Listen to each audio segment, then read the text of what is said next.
Hello guys, in this lesson we'll try to cover web development for beginners. So in this topic, websites and or web application development ምን ማለት እንደሆነ በዚህ ውስጥ የሚካተቱ ተርሚኖሎጂዎች አሉ። እነዛን በደንብ እናያለን። Before writing this HTML, CSS, JavaScript and PHP ከመጻፋችን በፊት what are the basic terminologies of this web development ማወቅ ያለብን ነገር አለ ማለት ነው።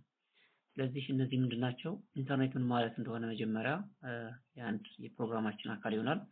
ቤዚክ ኢምፖርታንት ተርሚኖሎጂስ ኦፍ ዌብ ዴቨሎፕመንት፣ ዌብ ሆስቲንግ ምን ማለት ነው፣ ዶሜን ሬጅስትሬሽን as well as client server model ምንድን ነው፣ types of web development and then web development tools or the basic tools of this web development የሚለውን እናያለን ማለት ነው። Come back with this, the first one is what is internet programming? As we know that internet means you are familiar with internet. Then internet programming means which refers to the development of applications and systems that operate over the internet. Internet application ለመስራት የሚያገለግሉን ማንኛውም አፕሊኬሽኖች ሲስተም ኦፕሬት ለማድረግ ኢንተርኔት ላይ ኮሙኒኬት ለምናደርጋቸውን አፕሊኬሽኖች በሙሉ ዴቨሎፕ የምናደርግበት ሚንስ ኢንተርኔት ፕሮግራሚንግ ይባላል። It involves a range of technologies and methodologies to create dynamic and interactive web applications. Dynamic and interactive web applications ለመስራት websites, services that facilitate communication, data sharing and user interaction. እነዚህ ነገሮች በአጠቃላይ ቢልድ የምናደርግበት ሚንስ ኢንተርኔት ፕሮግራሚንግ እንለዋለን ማለት ነው። As you know that here is websites, ይሄ ዌብሳይት ነው. So from this website we are using different web pages first. This website, it gives different information about some organizations, but ይህኛው ደግሞ web application ነው። just web application ምንለው then there is some mechanisms, some cards, some forms, some tables, then እዚህ ጋር የምንሞላቸው ነገሮች ይኖራሉ። just እነኚህን ሞልተን ሰሚት የምናደርገው ለአንድ ኦርጋናይዜሽን ቢዝነስ ሩል ተከትለን የምንሰራቸው ዌብ አፕሊኬሽን ይባላሉ። ስለዚህ ዌብሳይት የምንለው መረጃ የሚሰጥ አንድ ሙሉ ያን ተቋም መረጃ ሊሰጠን የሚችል ዌብሳይት እንለዋለን። ይሄኛው ማለት ነው። ለምሳሌ about us ስለኛ የምናካት ከሆነ እነዚህ ዌብሳይት ይባላሉ። ስለዚህ በአጠቃላይ ዌብ አፕሊኬሽን ነው ኢንተርኔት ፕሮግራሚንግ እንለዋለን ማለት ነው። Web development refers to the process of building and maintaining websites and web applications. Web development ወይም ደግሞ ዌብን ማበልጸግ ድረገጽን ማበልጸግ የምንለው maintaining websites and web applicationዎችን የምንሰራበት ሚንስ ነው። It encompasses a variety of tasks and technologies including web design, coding, database management and server configuration በአጠቃላይ web development እንለዋለን ማለት ነው።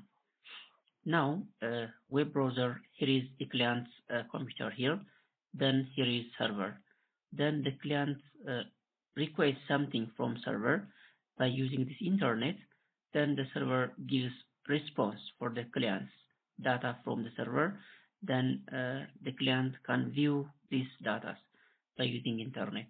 So this interaction is what we call it internet programming. Basic important terminologies of web development. The first one, internet ምንለው is a global network or a network of network.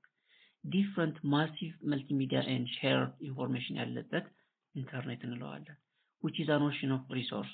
ብዙ ሪሶርሶች ክምችት ያለበትን ቦታ ኢንተርኔት እንለዋለን። ማንኛውም ነገር እዚህ ጋር አስክ አድርገን ወይም ደግሞ ኢንተርኔት ላይ ገብተን ይካን አስክ ኢንተርኔት ላይ ገብተን ሰርች አድርገን የምናገኘው እዚህ ጋር ጉግል ሰርች ኢንጂን ላይ ሲገጥፈን አስክ የምናደርገው ነገር በአጠቃላይ ወይም ደግሞ አስክ ስናደርግ የሚሰጠን መረጃ በአጠቃላይ ከኢንተርኔት ማግኘት የምንችልበት ሚንስ ነው። ለዛ ነው ኦሽን ኦፍ ሪሶርስ ያልነው ማለት ነው።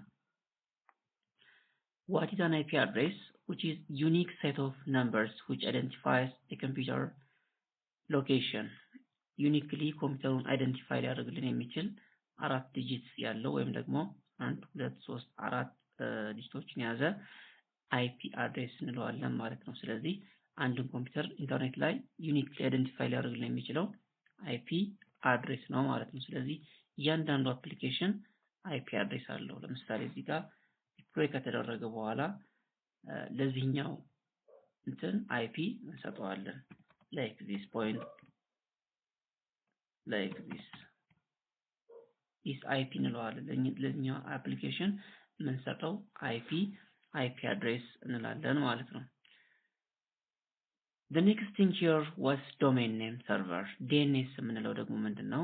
ለዚህኛው ቁጥር ተመሳሳይ ኔም የምንሰጥበት ሚንስ ነው። ይሄን ቁጥር ወደ ስም የምንቀይርበት ሚንስ domain name server እንላለን ማለት ነው። which is used to give name to the IP address so that user can locate a computer by name. በኔም መጥራት እንችላለን። ለምሳሌ this is an IP address. This is the same as this IP address, IP name. This is IP address and also this is domain name DNS ምንለው ይሄኛው ነው ማለት ነው። ለዚህኛው IP address ተመሳሳይ በስም መጥራት የሚያስችለን means DNS domain name server እንለዋለን ማለት ነው። Intranet. What is intranet means? Intranet is privately owned by a single organization and is a tool for sharing information throughout the organization. Intranet ምንለው which owned by private organization. No one can use the intranet who have not valid username and password. ኢንተርኔትን ለአንድ ኦርጋናይዜሽን ብቻ የምንጠቀምበት ሚንስ ማለት ነው። The firewall helps to control access between the intranet and internet. ፋይርዋሉ ነው ግቢ ውስጥ አንድ ኦርጋናይዜሽን ውስጥ እንዲሰራም ወይም ደግሞ ከኦርጋናይዜሽኑ ውጭ እንዲሰራ የምናደርግበት ፋይርዋል እንለዋለን ማለት ነው። አክሰስ የሚሰጠን ፋይርዋል ነው። ወደ ውጭ እንዲወጣ ካደረግነው ፋይርዋል ላይ እንፈቅዳለን። ፋይርዋል ላይ ስንከለክለው ደግሞ ግቢ ብቻ እንዲሰራ ያደርግልናል። ስለዚህ ኢንተርኔት ለአንድ ኦርጋናይዜሽን ምን ማድረግ የምንችለው ነው? ለአንድ ኦርጋናይዜሽን ብቻ ኮንፊገር አድርገን የምንጠቀመው አፕሊኬሽን ኢንተርኔት ላይ እንጠቀማለን ማለት ነው። ዌብ ብራውዘር የምንላቸው a software application that helps we are accessing ኢንተርኔት እንድንጠቀም የሚያደርገን ዌብ ብራውዘር እንላቸዋለን ማለት ነው። different web browsers are there, so by using this web browser we can access an internet. Hypertext means a link between texts, or this is hypertext. For example, if you click here something here, then these pages are open, and then click here another pages are open like this. This is hyperlink and hypertext እንላለን ማለት ነው። አንድ ቴክስት ላይ ክሊክ ስናደርግ ወደ ሌላ ሊንክ የሚወስድበት means hypertext እንላለን ማለት ነው። Web page means a single page, which a single document. For example, I can have this web page. This is single web page. For example, I am clicking here. These index.html are a single page. Let us take another. This is long list image. So the integration of this page, this page, all these things are integrated. What makes it website? But the single one is web page. እንላታለን። አንዷን ሲንግል ዌብ ፔጅ ስንላት አጠቃላይ ኢንተግሬት የሆነው ግን ዌብሳይት እንለዋለን ማለት ነው። a collection of or a group of well structured and interlinked web pages, what you call it website እንለዋለን። የተለያዩ ዌብ ፔጆች አንድ ላይ ተራቅመው የሚሰጡት ዌብሳይት ይባላል ማለት ነው። ዩኒፎርም ሪሶርስ ሎኬተር የምንለው visit a website user's hyper URL, which is the site's address into the web browser. ምሳሌ gmail.com, yahoo.com, google.com የምንለው በአጠቃላይ ዩኒፎርም ሪሶርስ ሎኬተር እንለዋለን ማለት ነው። ወይም ደግሞ እዚህኛው ጋር URL ላይ እዚህ ጋር ጽፈን የምናገኛት ምሳሌ google.com ይሄኛው ለምሳሌ ምንድነው URL ይባላል ማለት ነው። URL የምንለው አድሬስ ነው። ዩኒፎርም ሪሶርስ ሎኬተር እንለዋለን። Another thing web server ነው a place where an applications are placed. ከሰራን በኋላ ዌብ አፕሊኬሽን ከሰራን በኋላ የምናስቀምጥበት ቦታ ዌብ ሰርቨር እንለዋለን ማለት ነው። ኢንተርኔት ሰርቪስ ፕሮቫይደር an organization that gives services in order to access our websites. ዌብሳይታችን እንዲታይ ሰርቪስ የሚሰጠን ወይም ደግሞ ኢንተርኔት እናገኝ የሚያደርግልን ኦርጋናይዜሽን ኢንተርኔት ሰርቪስ ፕሮቫይደር እንላቸዋለን። ላይክ እንደ ቴሌኮም አይነት ኦርጋናይዜሽን that is internet service provider ይባላሉ። a company that provides internet connection to customers ለከስተመር ኢንተርኔት ኮኔክሽን የሚሰጠን እሱ ነው ማለት ነው። Hypertext Transfer Protocol. It is a communication protocol and defines mechanism for communication between browser and the web server. Then እነዚህ HTTP and HTTPS ምንላቸው hypertext transfer protocol ምንላቸው ናቸው። Hypertext markup language ወይም ደግሞ HTML ምንለው ነው። So this HTML is a language that plain text language ወይም ደግሞ a programming language that plain text programming language that have included different tags and attributes. ይሄ hypertext markup language እንለዋለን ማለት ነው። World Wide Web Consortium W3C የምንለው ደግሞ which is a group of experts who meets regularly to develop communication protocol for the evolution of WWW. So this is